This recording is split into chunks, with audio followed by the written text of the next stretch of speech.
早上7点，我站在镜子前刷牙，这是我最平常的时刻。刷牙？这跟中文学习有什么关系？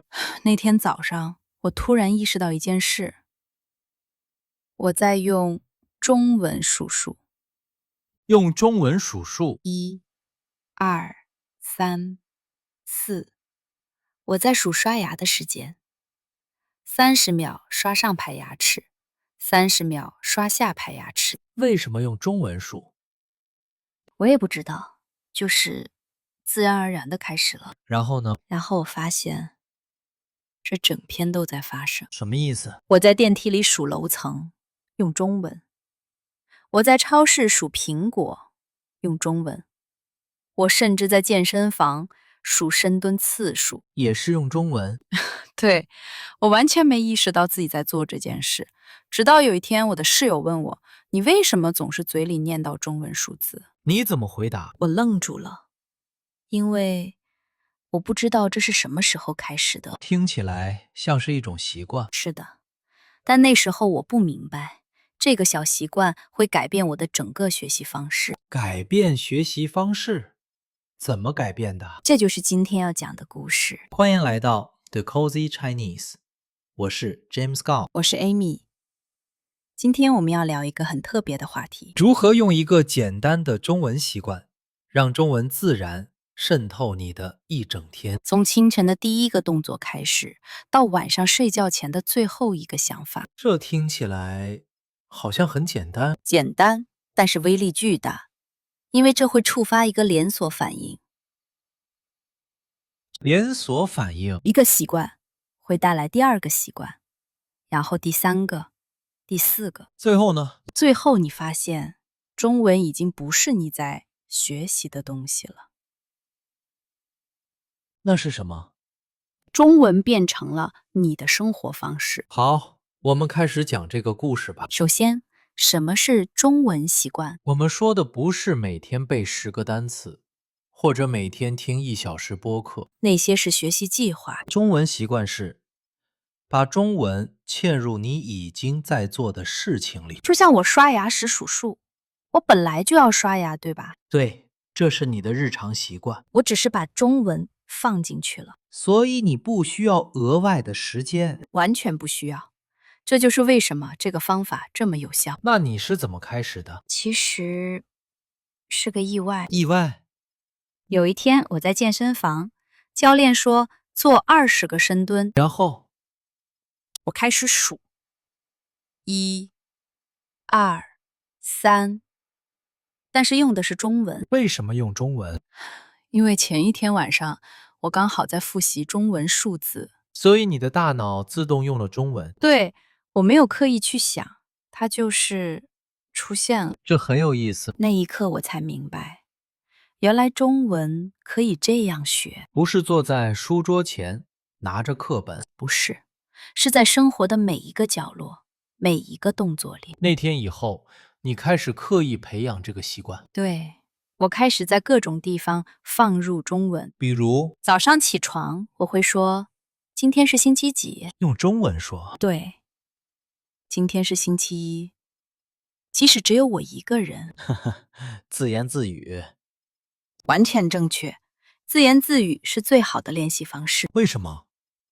因为你不需要等待对话机会，你随时可以开口。那其他时间呢？我在做早餐的时候会说食材的名字，比如鸡蛋、面包、牛奶、咖啡。就这样一个一个说出来。对，有时候我还会说我要煎一个鸡蛋，这有用吗？非常有用，因为这些是你每天都会用到的词。高频词汇。对，而且因为你在真实场景里使用，你永远不会忘记。这就是为什么你说它会触发连锁反应。对，让我给你讲讲那个面馆老板娘教会我的事。面馆老板娘。有一天早上，我去楼下的面馆吃早餐，然后我用中文点了一碗牛肉面，老板娘很惊讶，她说了什么？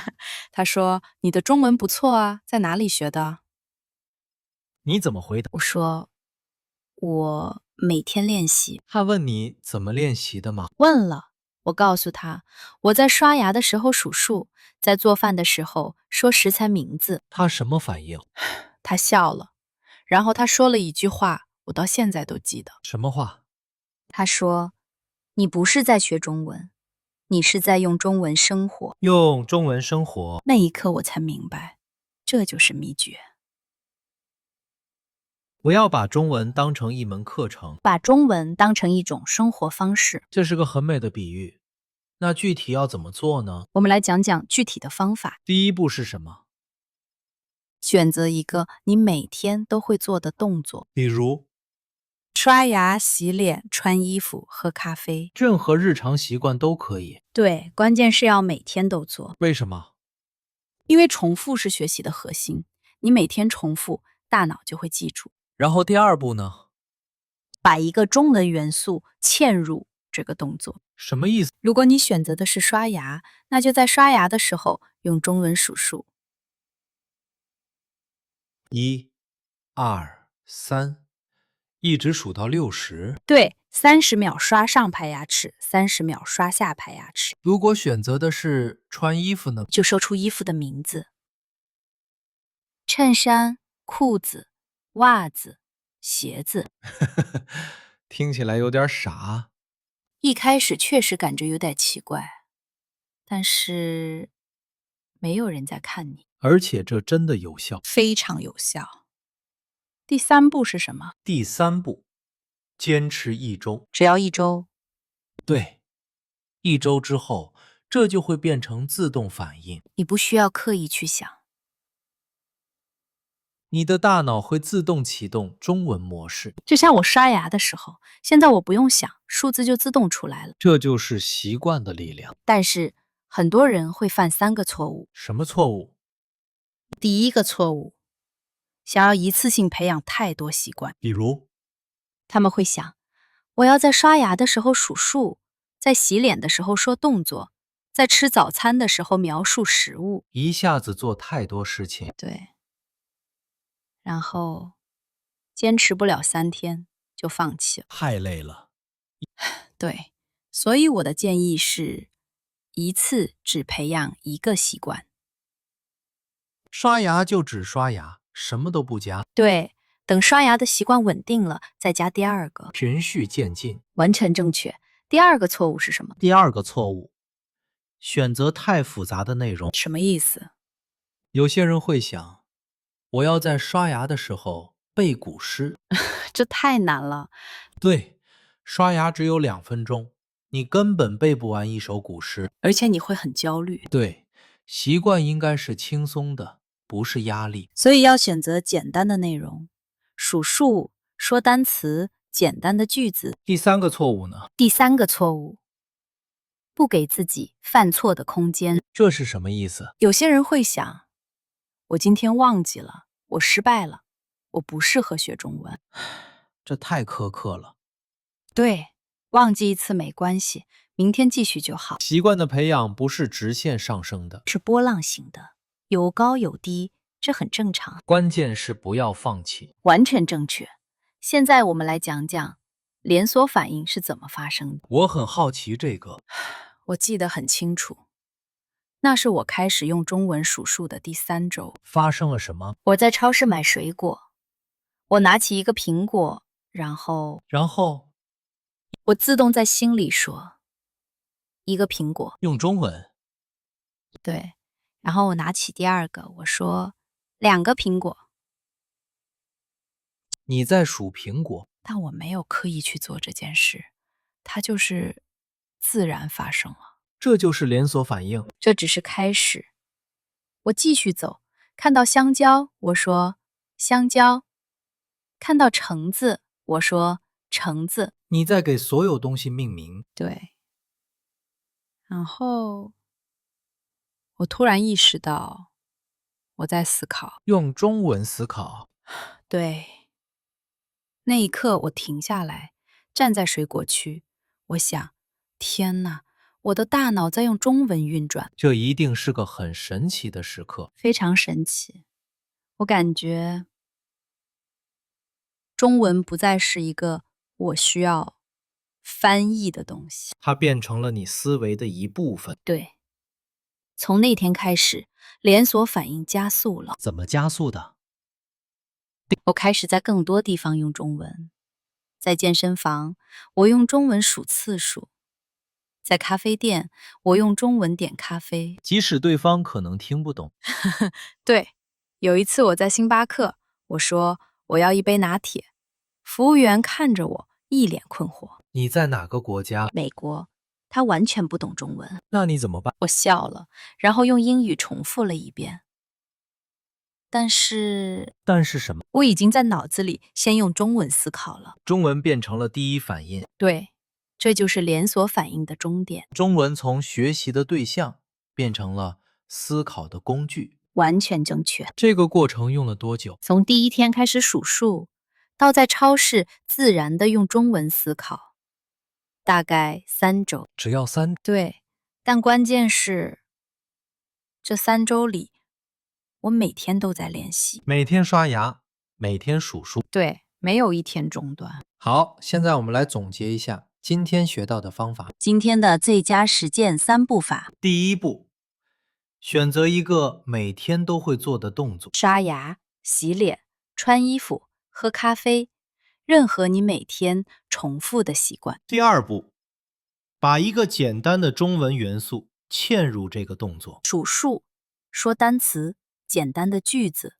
不要太复杂。第三步，坚持1周，让它变成自动反应。1周之后，你的大脑就会自动启动中文模式。然后等待连锁反应发生。对，一个习惯会带来第2个、第3个。最后，中文变成你的思维方式。现在，我们想听听你们的故事。你有没有类似的经验？在做某件日常小事的时候，突然发现自己在用中文思考。在评论里告诉我们。可以是任何小事，比如我在洗碗的时候数盘子，或者我在遛狗的时候用中文跟狗说话。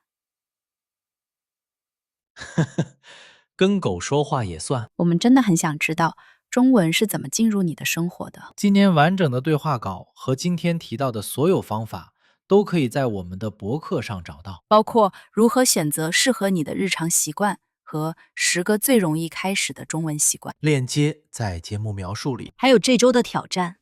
从明天开始，选择一个日常习惯，嵌入一个中文元素，坚持1周，然后在评论里告诉我们结果。我们会选出最有意思的故事，在下一集节目里分享。好，下一集我们要聊什么？你知道吗？有些人用中文习惯学了3个月，还是说不好中文，为什么？因为他们犯了一个致命的错误。什么错误？他们把所有时间都花在输入上，完全忘记了输出。那怎么办？下一集我们会讲输出习惯，如何把你学到的中文真正用出来。听起来很实用。如果你想收听下一集，请订阅 The Cozy Chinese。我们每周发布新节目。谢谢大家今天的陪伴。记住，中文不是一门课程，中文是一种生活方式，从一个小习惯开始。让中文自然地渗透你的一整天。我们下次见。记得刷牙的时候数数哦。1、2、3，再见。再见。